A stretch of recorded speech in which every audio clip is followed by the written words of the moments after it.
Well, Vish. Lovely to have you back on A Ramble Reacts. We've just had a bit of MNF, Monday Night Football, as the kids call it. It ended Wolverhampton Wanderers 0, Nottingham Forest 3. My goodness, they are sustaining it, aren't they? Nottingham Forest with what can really be described as a professional job is what they did on Wolves. Do you know what I mean? I know exactly what you mean.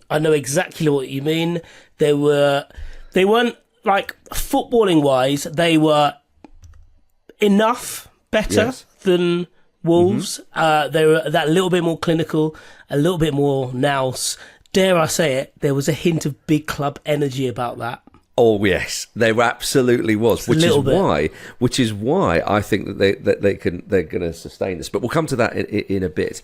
But that's it. This was Premier League side going away to, say, Championship side in the cup, or they're riding high. You know, we've got to watch out. They've got a new manager, all that kind of stuff.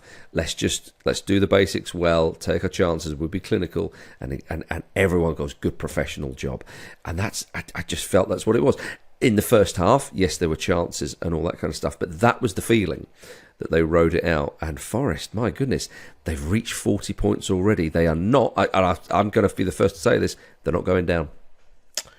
Yeah, but and I'm going to take you back to many of our pre-season previews. I mean, I do that enough. Is Nuno safe? Is he safe now? Well, I mean, I would say he was, but you never know with the Premier League, do you? You never ever know. You don't. You simply don't know. No, and Marinakis is a funny character. He is. He's less funny at the moment. We should try and tickle his funny bone somehow to get him to do us a favour. But to get him to do a big flob. Yeah, just have another cigar, have another gob, and sack him. Yeah, for our sake. Go and treat yourself. Oh my goodness, just treat yourself. As if you're not enjoying this. Yeah, I know. But you know the you mentioned there about the chances that Wolves had at the start, and obviously it was a very open game in the first half, and yet you look at 3-0. You know, when Awoniyi gets that, third goal, really nicely worked actually. Yeah. And again, like as we said, like just clinical, like very efficient. It didn't strike me as a 3-0 game, but 3-0 feels about right. Weirdly. Yeah, I mean it's Vitor Pereira's first defeat as Wolves boss. So, no mean feat this by Nuno and Nottingham Forest. Of course, Nuno was Wolves' boss once upon a time. I think it's been fairly well documented that. And this is Forest's sixth win in a row in the Premier League, their best winning run in the top flight since the mid-60s. Not even Brian Clough did this. But of course, another former Wolves man was at the centre of it, certainly in the first half, Morgan Gibbs-White. Don't boo him. Of all the players. Don't boo him. And I'll tell you something, when he scored that goal, the way he strides forward, classic Forest this season. Gibbs-White, bit of space on the counter, thanks very much, finishes the move, and the celebration, fingers in the ears, eyes shut, up yours everybody. I love it. I absolutely love it if a player responds like that. I don't want them to cause a near riot. I don't want sort of... Adebayor. Yeah, did you want to do Adebayor? Yeah, but when I look back at that, I kind of like that as well. I think. Yeah, yeah. It's one of those things. You wanted him to do a celebration that the commentator said we don't like to see that, and us at home we do. Yeah. That is commentator code. Yeah, that's commentator code word for he's done us all proud there. That's what he's done. Yeah, he absolutely has. But yeah, and he kind of set the tone, really, didn't he? I mean, it was a good start for Nottingham Forest, and Gibbs-White, of course, scoring in front of the England boss Thomas Tuchel, who was watching in the stands. Gibbs-White was asked after the game about this, and he said, "I didn't even know he was here." Well, he's at every other bloody game. What do you think? I was about to say, yeah. He's getting around, and the Molineux is not that far from St George's Park. Well, yeah, there you go. Does he presumably he works a couple of days remotely, doesn't he? He doesn't have to go to St George's Park every day. Maybe Thomas Tuchel said, should I get a Sky Sports subscription? No, they don't show any of the games on telly here. I'm going to have to travel around and go to them all. To be fair, the FA are probably like, look, we're already paying you enough, mate. You need 4 different subscriptions to watch football this season. You got to pay your own way here. Thomas Tuchel by mid-Feb is trying to find hooky feeds in pubs around the country. He's like, this one's I've got it. As you can see here, Thomas Tuchel watching this evening's Premier League kickoff from Pete's bedroom, weirdly. Him and Pete could become good friends, I tell you, in the next few months. Pete is his assistant manager going forward. Because have a look at that. Yeah, no, she's not in your area. Don't click on that. It's a lie. How do you know? Don't ask. Do not ask, Thomas. No, she was in Slough a few weeks ago. Why did you have to pick Slough? I don't know. Oh dear. Anyway, I forgot where Pete lived, and I thought Slough. Yeah. Also, I didn't want to dox Pete. So no, that's true. Well, he doesn't live there. But anyway, back to the football, as I'm loath to bring us there. Gibbs-white scores the first goal after 7 minutes. But as you say, Vish, Wolves created a fair few chances in that first half. They do look like they've got a little bit more spring in their step since Pereira took over. That's been quite evident, really. Their performances and the whole kind of vibe around the place has been improved, really, which is a shame for Gag O'Neill. But I think for the Wolves fans, they're thinking, right, come on, we've got a chance now, because they were worried, certainly. But that man Strand Larsen was getting on the end of a fair few things, but it just wasn't quite falling for him. Matt Sells, though, in the Forest goal was very busy and earned his money this evening. Yeah, he did. I think the the João Gomez volley as well. Oh. A gorgeous hit, gorgeous sequence of events that come up with a chance. Did hit it kind of down the middle of the goal. Am I being, perhaps not being as generous as I should be to Sells, but it's a good save. It was a good save, yeah. They were, as you said, they were really going after them. Strand Larsen should have done better on a couple of them, to be honest. But their XG apparently in the first half was 1.82. Yeah, I mean, to be fair, it does speak to, I suppose, what Vitor Pereira has done so far since coming in. And to be fair, with Gag O'Neill, there were loads of nice bits within the games, weren't there? They weren't necessarily getting results, but you could see different things that just needed to be stitched together in some way, and Pereira, to his credit, has done that. Yeah, it reminded me a little bit of Scott Parker's Fulham in the Premier League. Right, nice bits and pieces, some lovely individual play, all this kind of stuff, but just you're conceding goals and not really scoring goals. Yes. And that is always going to be a problem. Good night. That's it. If you go to the Crystal Dome at the end of the Crystal Maze, you have to get a lot more gold tickets than silver tickets. Yeah. Otherwise, you lose. And it's the same in football. You concede more than you score. It's not going to happen. But Pereira, though, I mean, he's known for kind of sorting out the defence.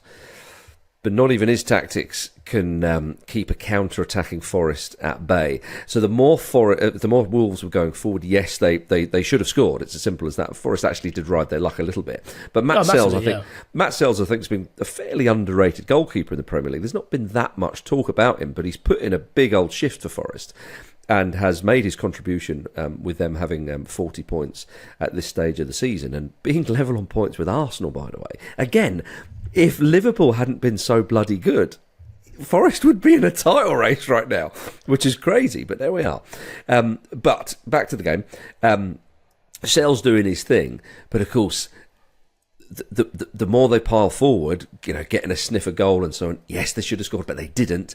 That does mean that Forest are going to get a bit of joy because they do love a counter-attack. They do, yeah. And I think the brilliance of them on the break is that over the past couple of seasons, really, you can really see the evolution of Hudson-Odoi and Elanga, because I think, in previous times from when we've seen them, they've been, let's say Elanga at Manchester United and Hudson-Odoi at, Chelsea, but also even the initial stages of his time at Forest. there was an element of like, you felt like they were playing knowing they only had a certain amount of time to play, if that made sense. They were like, right, I'm probably going to be the first sub in the second half if I'm not up to scratch here. So I need to basically do as much as I can in that window. And, you know, when you watch them over the last couple of months, they're just a bit more considered, aren't they? Like, Elanga's pass to Gibbs-white for the opener, pretty straightforward goal. I reckon 2 seasons ago, you give that ball to Elanga and he immediately tries to shift it or beat a man or come inside. And it's just the way they survey options now is totally different. And a lot of that comes from playing week in, week out. But, you know, there are a couple of times where, you know, Hudson-Odoi is running down the left and, you know, he gets bumped off the ball and he uses the defenders, like, you know, his physicality to, like, kind of roll the other way, roll this way, and not try and do anything, like, too over the top. Just understand that, like, I've basically got the running of this. I've got a good balance. I can recycle the ball, whatever. And, you know, the Wood goal comes from just a bit of ingenuity, really. He kind of does all the sensible things really well, and then, here you go, mate, outside of the foot, here's an open goal for you. Like, there's such a great team going forward. And, you know, Gibbs-white is obviously at the heart of that. And, you know, just to go back to you talking about, like, don't boo Gibbs-white, this is literally a bloke who thrives on being the centre of attention. Don't boo him. Yeah, exactly, yeah. Applaud him. If anything, it would mess with him. But going back to Hudson-Odoi, I think it's really nice that you touched on it there. That when you see a player like that who's clearly got quality, and got a few call-ups for England a few years ago now, and everyone thought, oh, this guy looks tasty. He's playing at Chelsea, and that doesn't quite happen, and then he gets. What do you mean? There's the Bayern Munich stuff, and there are loads of little things that are like going on there. Yeah, absolutely right. And you know what it's like. That everyone is aware of the quality he has, and the attributes, and so on. And there's a number of players who could fit in this bracket, but Hudson-Odoi goes to Forest, and you think, I hope we see the best of him. I hope we see him really make a contribution here. And you've got to hand it to, I suppose, Steve Cooper, but really that seems a long time ago. So you really got to hand it more to Nuno, the tune he's getting out of those forward players. And Hudson-Odoi now, like, it wouldn't be outrageous for him to get another call up for England. I know those positions in particular are there's high competition in those areas of the field, but my goodness, and the way he just skinned Doherty, like he just sniffed it out, didn't he? Doherty let the ball bounce a bit. I mean, Carragher wasn't happy with that in his analysis, and you wouldn't have thought anybody was watching that if you're a Wolves fan. And Bommy's away, and even the movement for the goal from Chris Wood is just so basic. Guy runs down the wing and cuts it back. There was two Wolves defenders there, and one goes to kind of mark the space near post, and ait-Nouri is just done by the movement of Chris Wood, and he tucks it away. And Wood's story is incredible this season. You know, how old is he? Was he 33? And again, just the performances he's been putting in for Forest have been something else. You know, again, they've got such a good spine to that side, from Sells all the way up to Wood, and then you put in the pace and the flair and so on of the likes of Elanga and Hudson-Odoi and Gibbs-white. They really kind of keep the bit between their teeth. They've got this. And what was so good about them in the second half was that professional job we spoke about is, right, they've let us off the hook there. I still think if Wolves had scored, Forest still had enough to kind of give them another one. But it was a sucker punch, that Wood goal, and Wolves are thinking, for crying out bloody loud, you know, what have we got to do? And second half, it's like, let's essentially shut up shop and keep them at arm's length, because that'll do. Before we talk about that, though, I suppose we should talk about that ait-Nouri handball, which wasn't given. How did you see that? I thought the explanation was pretty sound, and that explanation being that it was by his side, and they thought the ball was coming so quickly that he couldn't get it out of the way, and when the contact was made, it was in a natural position, or rather not in an unnatural position. And I suppose that's the difference between, that particular incident and, say, Matthijs de Ligt's handball in the game against Liverpool, because that was also coming at pace, but presumably because his hand was high, and thus in an unnatural position, that they were like, right, that's probably a penalty, even though that's from a shorter distance and whatever. But yeah, I was broadly okay with that. I think it was on the threshold of distance as well, because it did travel a decent way. You know, it does see it, and he does, the ball is not going to its intended target because of it. But I was just about okay with that, yeah. Yeah, I think if he was maybe stood a couple of yards further back, I think it may well have been given. I think it was right on the line, that one. So I think, I'm willing to kind of go with what the referee thought, or certainly VAR thought as well. So yes, that second half, not as exciting as the first half, but from a Forest point of view, like I say, lovely old job. Even going to a sort of a back three, which kind of became a back five, just kept them at arm's length. Yeah. I think that's the other good thing about Forest is you can almost pull their formation in a couple of different ways to suit the situation of the game. As you said, as you articulated there, the way they sharp shop in the second half. It's a bit like one of those. Have you ever had like a reversible jumper? Not for many years. Yeah. But I didn't get one for Christmas. That's a shame. Yeah. That is a shame. My family, man, they just don't know me. They just don't know me. You're doing all right now, So I wanted one of those jumpers. I wanted one of those T-shirts which change colour when you get all kind of hot in them. Yeah. I don't feel seen. Anyway, carry on. But yeah, there is an element of like those players can go on the attack. They can also, if they wanted to, go into, not without a sub, whatever, but they can go into like a wing back situation there. There's times where like, Nico Williams is obviously playing on the left, but there are times when he was like, right, you know what, I'm just going to take the ball from here and run all the way to the other side and play a 1-2 with Dominguez and give it to Olaina and then run back to left back. They're not necessarily wedded to their positions, which is how you can be that fluid. And it's not the case that you see it in a total football sense at all times, but it means that if Nico Williams or Olaina have to like come in, or if whether it's Dominguez has to drop back into defence, or even if Gibbs-white has got to drop back into defensive midfield, they're all pretty comfortable doing that. And, none of them are too flashy to think, you know what, I'd rather be at the business end of the pitch here. I'm not all that keen on getting in the way of shots and this, that and the other.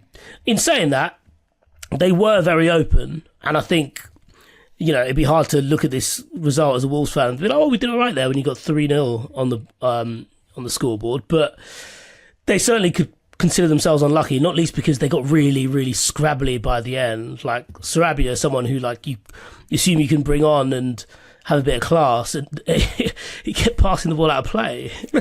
Yeah, it's not ideal. So I think they just it just didn't quite click for them in the second half. Perhaps they were trying a bit too hard, and obviously you kind of write off the third goal because who gives a shit at that time.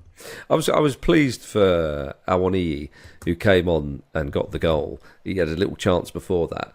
And for a guy who was leading their line not that long ago, I don't think anybody saw Chris Wood having this. He's a good player, Chris Wood. I don't want to patronise him, but he's been particularly good. This is one of the best forwards in the league, which keeping ait-nouri on the bench. James Ward-Prowse, of course, came off the bench with him, another player who we've seen him start regularly in the Premier League over the years.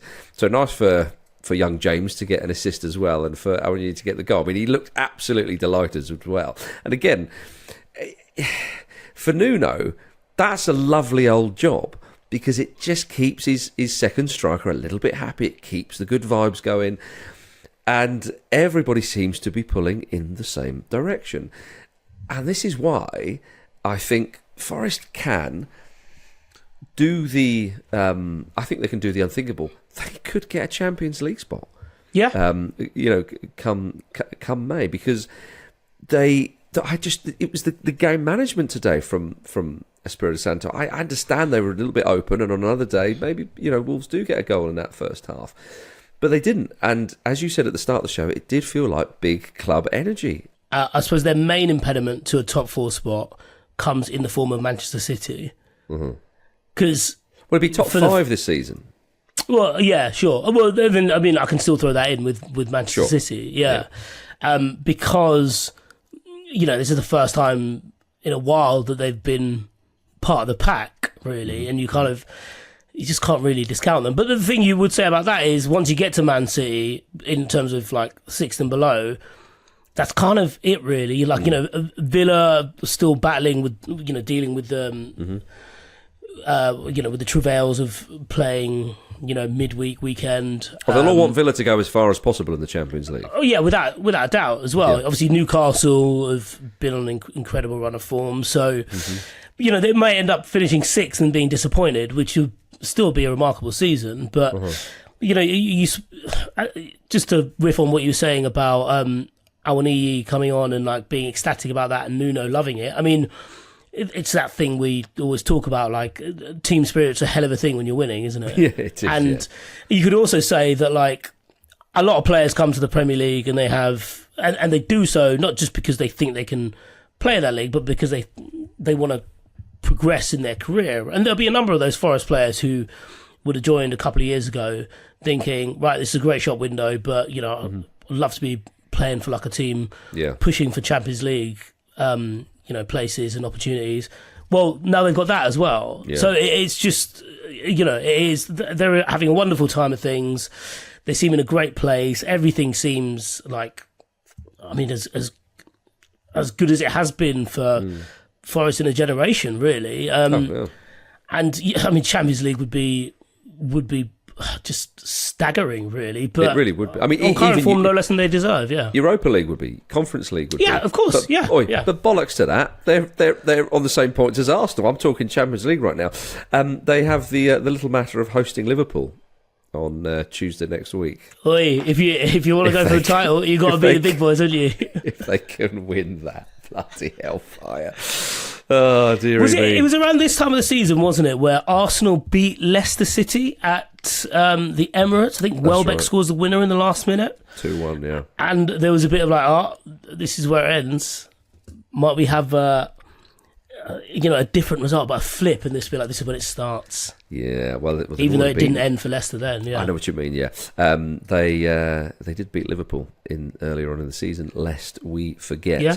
Now we're talking up Forest chances of finishing in the top 5 this season. Well, before this match, a supercomputer predicted the final Premier League table. Just before this match, this happened.